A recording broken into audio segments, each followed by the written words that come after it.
I'm Platinum X here with a guide for housing for Oblivion Remastered.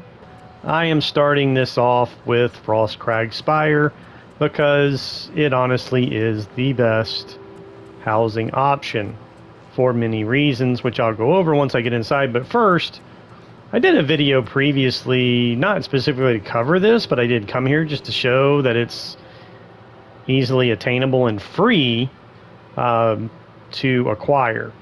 Well, in the video I said, okay, well, you got to pick the lock. Well, somebody commented to the video and said, well, the key is actually behind it. So you can see here's the key, Frostcrag Spire. But I mean, it's not like it was a hard lock to pick. It was like a average 3 tumblers. So whether you go around behind there, grab the key, or pick the lock, we are at Frostcrag Spire. And when you first get here, the wall is closed.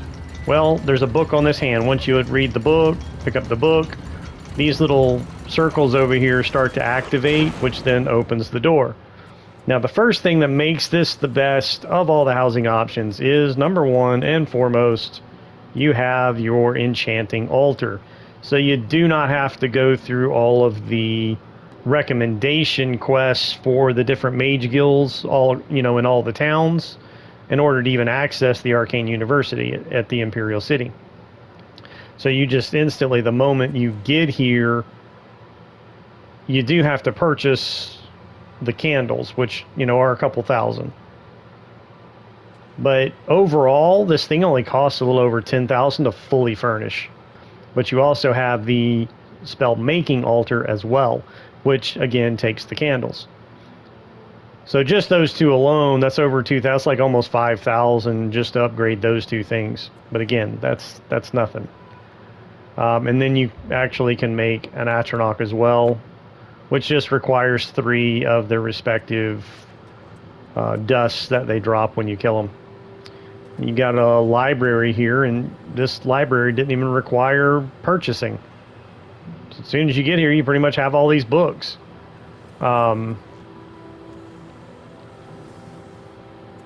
And there's really not that many upgrades. There is those 2 altars, the spell making and the enchanting. And you got the vault down here, and this is again the second point that makes this the best housing option, is because you have so much storage. Now you do again have to purchase this upgrade, but you've got like 12 chests all in close proximity to one another to sort your items out. So that's the vault.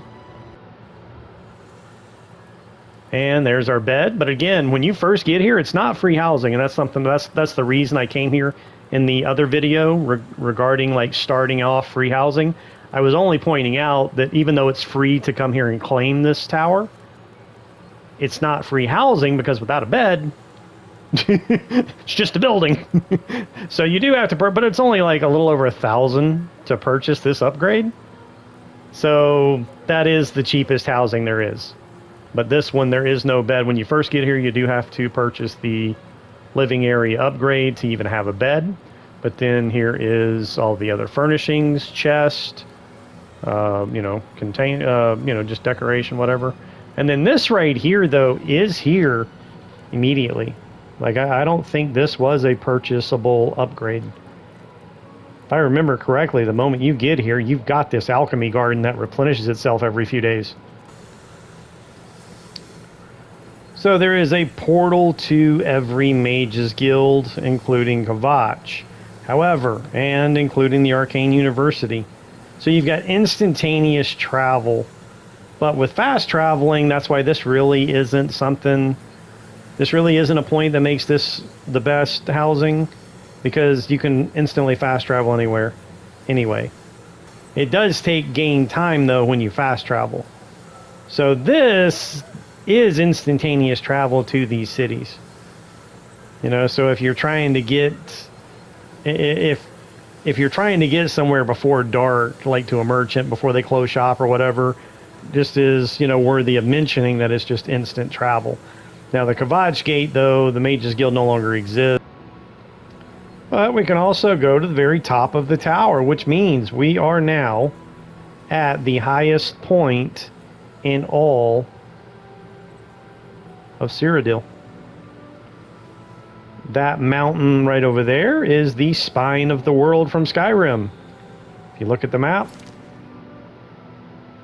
there's the Geralt Mountains, and there is Skyrim. So when you look over there and see how higher that mountain is than all the other ones, it's clearly the spine of the world. But that's really the only mountain higher than the, I'm not sure if that's higher, if we're evil. I guess these two right here. I'm not even sure you can climb up them. Those might be at the edge of the map or you can't even really get up there. You might be able to, but I don't really care to try because I am high enough. I'm higher than any other point in the Oblivion game. Now, most of the time I come up here, it's all foggy. It's not like I can get any good pictures up here, but anyway, it is just another interesting point. Now, this is something you can use to test out how effective your acrobatics are because of how high up we are. Let's see what happens. Oh my, dude, I hardly took any damage. Oh my goodness. All right, that does it. I'm going for it.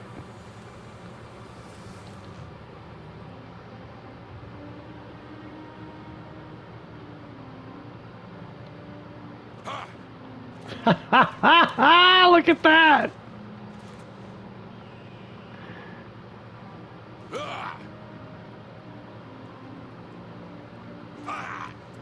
Wow. Just south of the icon on the map in the water is where the doorway is. But there is actually another door. Just off the other side of the island in the water is where the other door is. But if you just go over here behind this tree, there is a hatch. Alright, but I am going in through the waterway.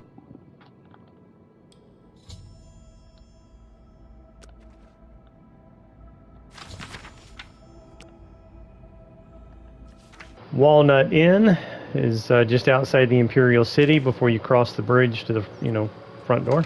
So after you go to Deepscorn Hollow, there is a book that you read that tells you to go to him to purchase all of the upgrades. Let's do business. All right, when you're here purchasing everything for Deepscorn Hollow, just remember to purchase the Ichor as well. Always in the shadow of Now I've purchased everything. So something I realized is this guy had 2,500 gold before investing in a shop. So I invested in a shop and now he has 3,000 gold. That is the most of any vendor I have ever encountered. And when you first get here, there's nothing in here. It's all just in ruin. So since I purchased the upgrades, I've got all of this like alchemy garden here now. Apparently I've got a gardener. It's a dark minion, but he was just doing my gardening. As you can see here, you can send your dark minion out to murder in the name of Sithis. The victim's loot, he'll put all that in here, and then you can just periodically come back to loot whatever he gets from his victims.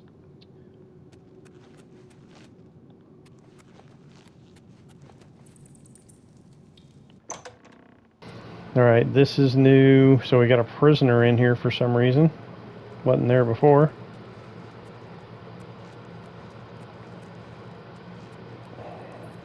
This is where this is that hatch that I showed you before coming in here. And then the bastion. And look at this, a sleeping coffin. So this is your apparently this is your vampire lair. A little bit of a library in here, or well, got some books anyway.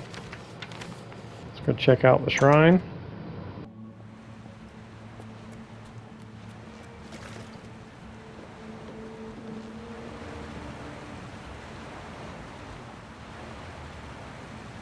The Shrine of Sithis is now active. Okay, you can see here my fame is 57, my infamy is 32. So when I try to activate it, it says recant your honorable nature and you shall be rewarded. If you have finished the Thieves Guild quest line, you'll wind up with the Gray Cowl of Nocturnal. This will instantly set your infamy to 100 and your fame to 0. So you can see fame 0, infamy 100. May the shadows devour you. That death kneel of Sithis, I believe, is what the altar just gave us. So that's this chameleon, 50% for long time. Let's see here. Let's do the math here. So it's like 20 minutes. And then if you notice here, it also provides Fortify Agility for 10 points for 20 minutes. Fortify Health, 25 points for 20 minutes. Fortify Sneak, 20 points, 20 minutes. So Chameleon, Agility, Health, and Sneak. And here we've got the Crimson Eviscerator.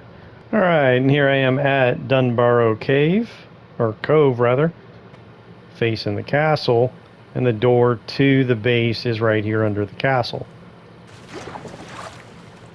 Now I'm sure, just like Deepscorn Hollow, there's probably, once you get in here, there's going to be a quest marker pointing you to a book or a letter or something to read as far as progressing the quest. Just pay attention to your compass. But I fully furnished everything so you can see all these containers.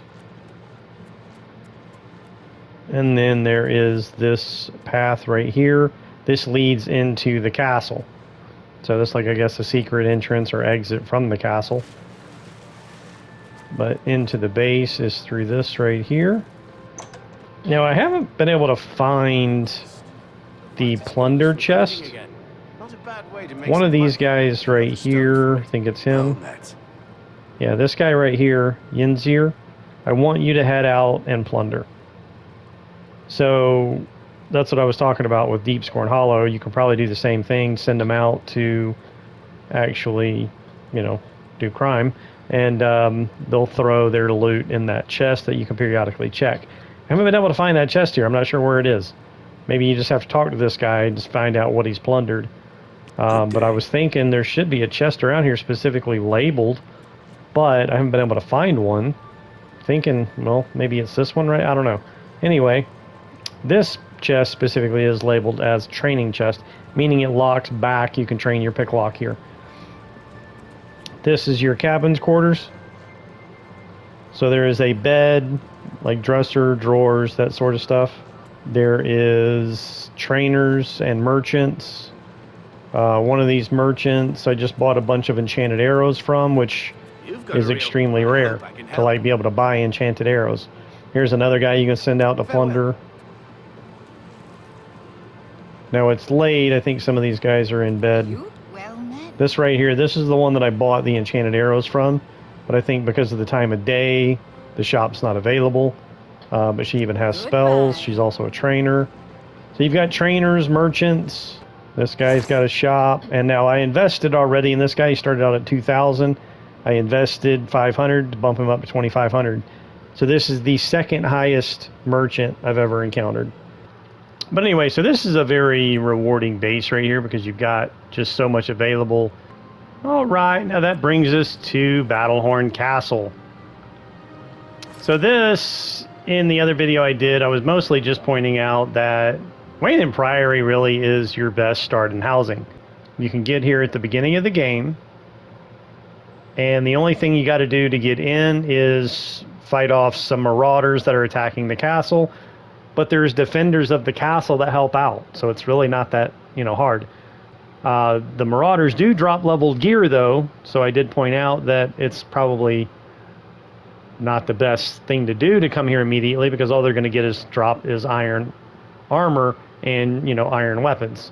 The guards that are here defending the castle, though, even at level 1, when you come here, there's at least one dead one. Like, they're just automatically dead. Like, it's not just they die in the battle. Like, when you get here, they're dead, along with a couple of the marauders. So again, the ones that are dead when you get here, their gear does not level. So the marauders will have iron gear, the guard will have steel armor. But the marauders that are attacking that you do have to fight off do drop leveled gear. But again, if you come here at level 1, they're only going to have iron gear. Now, as far as the upgrades, let's start with the Dwemer Forge. Now, the Dwemer Forge, you could see, it just increased my armorer skill by 15 points. Now, you do have to be up close to it. Dwemer Fireheart added. It's not a spell. It's just a passive that increases your armor value 15 points. That does unlock perks. So if you come here at 60 armorer, that 15 points will put you up to 75, unlock that perk. You will be able to repair your gear up to the 125, giving it more damage and protection. But you have to be up next to it when you're repairing it to get that bonus 15 points. And the same thing is, so if you're at 85 when you get here and you're standing up next to it, your hammer will not break because it does unlock the perk at 100 that says your hammer never breaks. But that is not available when you first purchase. That's not available for your first purchase. I'm not sure exactly when it unlocks, whether it's after you purchase at least one other upgrade or maybe 2 other upgrades. The Imperial City Market District at the Merchant's Inn is where the guy that sells everything. And of course, you'll get a little note that tells you where that is. But, you know, basically, I think this chest here is all automatically here, whether, you know, even before you purchase upgrades. But this goes in the North Tower. This is, you pull this pillar right here to open this, like, secret door into the basement. It leads to the wine cellar. And then this right here is upgradable, the trophy room. Here's the trophy room. And then it does require, like, pelts for these animals. The bear pelt, the wolf pelt, the mountain lion pelt. But then, like, the ogre teeth, troll fat, the claws. I think these guys drop claws. And the horn for the minotaur. And, of course, the teeth for the Daedroth. So you do have to purchase the trophy room upgrade for that to be available, which comes with a taxidermist, which if you go through this door right here into the east wing, that room is right here on the right, and there she is. You just come here with the item necessary for each of those trophies for her to get started. She cannot do more than one at a time, and it usually takes a day for each one. And then if we go upstairs, this is where the bedroom chamber is. But I think when you first get here, even before purchasing any upgrades, there is a bed here. It may not look as nice, but there is a bed here. So this actually is free housing. But if you notice this Lord Kelvin's chest, this is the previous lord that you basically inherited from. But this chest does not appear till you purchase all other upgrades. Once you purchase all the upgrades, then this chest does become available. And his shield is inside Lord Kelvin's bulwark. Now, it's a steel shield, so it's really not that, you know, good. And then from this room also, you pull this little pillar right here, opens up this secret door. And then this, in this room right here, is the best secret of Battlehorn Castle. Not only do you have extra storage, now I'm not sure what all is in here before you purchase the bedroom upgrade or not, because again, I did not open this until after I purchased everything, which overall you're looking at over 20,000 gold to purchase everything and get everything fully upgraded. This does go up to the roof, and that's actually how I found this chamber. I was on the roof kind of goofing around, taking like screenshots from the top of the building, and saw this, and I was like, oh, came in here and I'm like, hey, there's a secret door in the bedroom. But anyway, there is a book laying on this, laying around in here somewhere. And then that gives you the backstory of, like, the lore behind this castle and the people that used to live here. So that chest that I said starts there before you even upgrade stuff, and then turn around and pull the pillar here. That goes into the basement. That's that door right there. Comes into the wine cellar. This is an upgrade that you have to purchase. And there is somebody here. He tells you what ingredients he needs to make wine. So there's barrels for all these different types of wine that you give him the ingredients and he will make it. All right, but from this room right here, this is a trainer. When you purchase this training room, comes with this guy, and you can train with him, and I don't think either one of you die. But then, after reading that book and getting the whole backstory, if you come behind here, pull this candelabra, it opens this door, and then you do have to fight a skeleton or two. Again, depending on your level, depends on how hard that skeleton is. But then you do come across a harder skeletal champion, which is the previous lord of the castle, not the Kelvin guy, but like ancient times guy. And then you encounter like a wraith, which is the battle mage, or lich. I think it's a lich, which is the battle mage that controlled him, or whatever. All right, so after the fight with the skeletal warrior from, the ancient lord that ruled this castle, he drops the dragon sword of Laneland.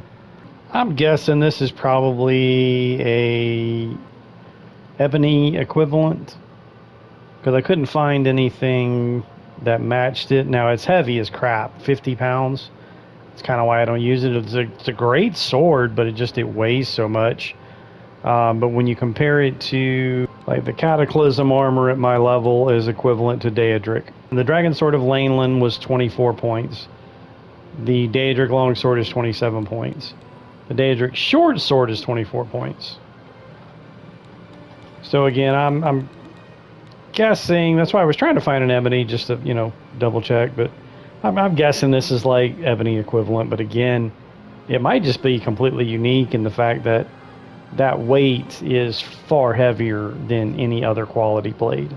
It's not the best quality, however, it is a good blade with fire damage and absorb fatigue on strike. And another thing, when you equip it, you notice that Dragon's Breath added to spell list. Alright, Dragon's Breath, immune to silence, so it's more like a power than a spell. Fire damage on target, 30 points, 10 feet. Now, it does have a cost. It's not one of these like once per day type things. So you can just, repeatedly cast. Now, when I first saw this, I'm like, oh, cool, I get to breathe fire. But no, it's just a fireball. All right, now that I'm done with the big four, meaning those are all four of those I've went over already, are the ones that are available from the start of the game. Dunbarrow Cove is the only one that you had to clear out first. Both Deep Scorn Hollow, there was nothing there. Frostcrag Spire, there was nothing there. And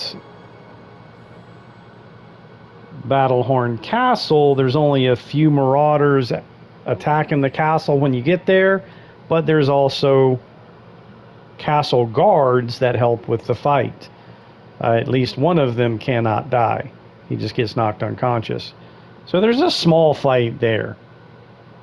But there's a lot more enemies inside of Dunbarrow Cove.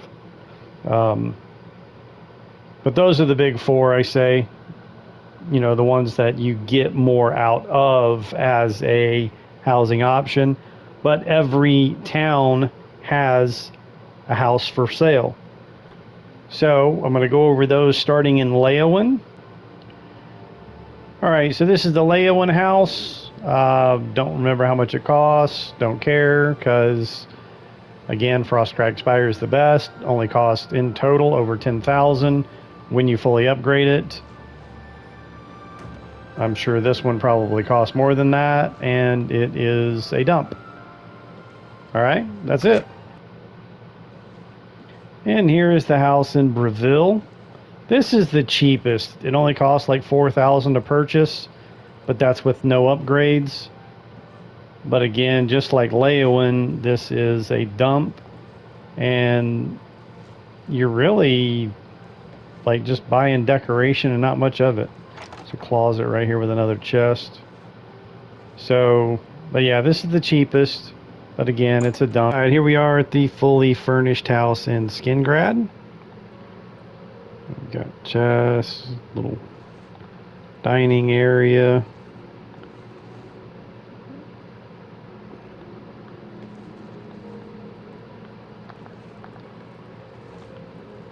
Into the basement. Let's go upstairs first. Now this house is very expensive. $25,000 just to buy, and a lot. When I say a lot, I mean a lot of upgrades or furnishings.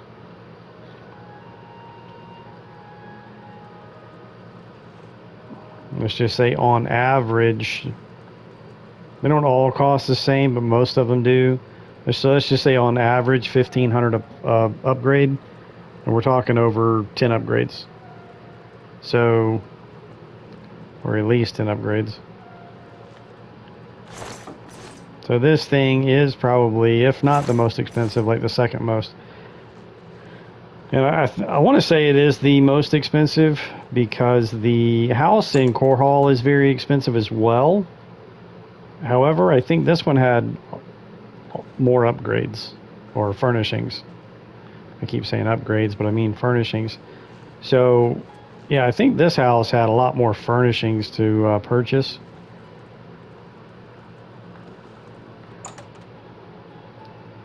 Go ahead into the basement here. So overall, I think this one does, even the purchase price, $25,000.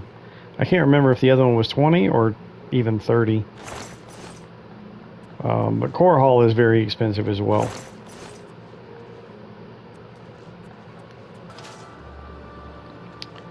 Alright, so the house in Anvil is a quest-related house. It costs, I think, $5,000 just to even start the quest. And then you have to complete the quest.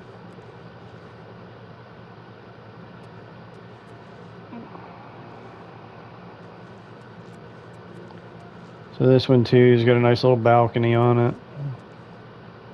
But again, that's pretty much it. Basement is mostly for like the quest.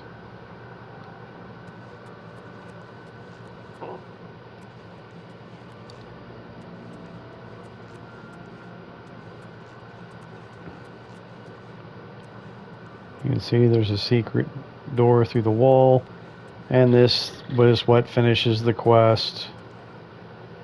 There's like a lich in here.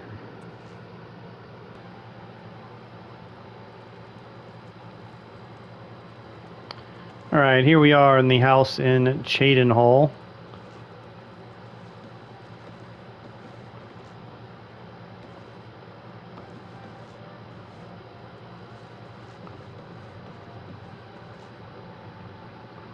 So there's several chests in this house. But again, they're all scattered out, so, but, I mean, that's it. Alright, this is the house in Bruma. So a couple of chests right there on the top floor, plus those shelves. Dining area, another chest. Heading downstairs. Another chest. And there's the bed. Another chest. So several chests in this house. But that's it. And then last but not least, Core Hall.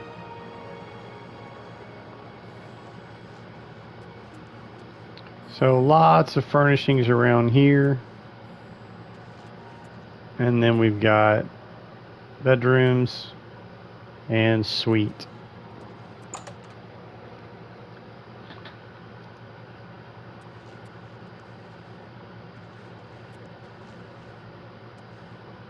So yeah, it's just a couple of rooms, chest.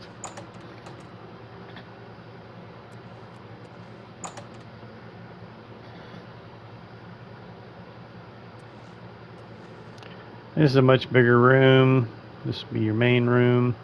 Still only one chest. And yeah.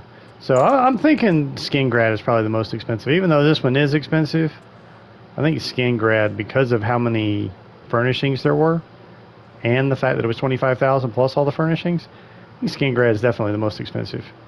But that's it. Thanks for watching. Like and subscribe. See you next time.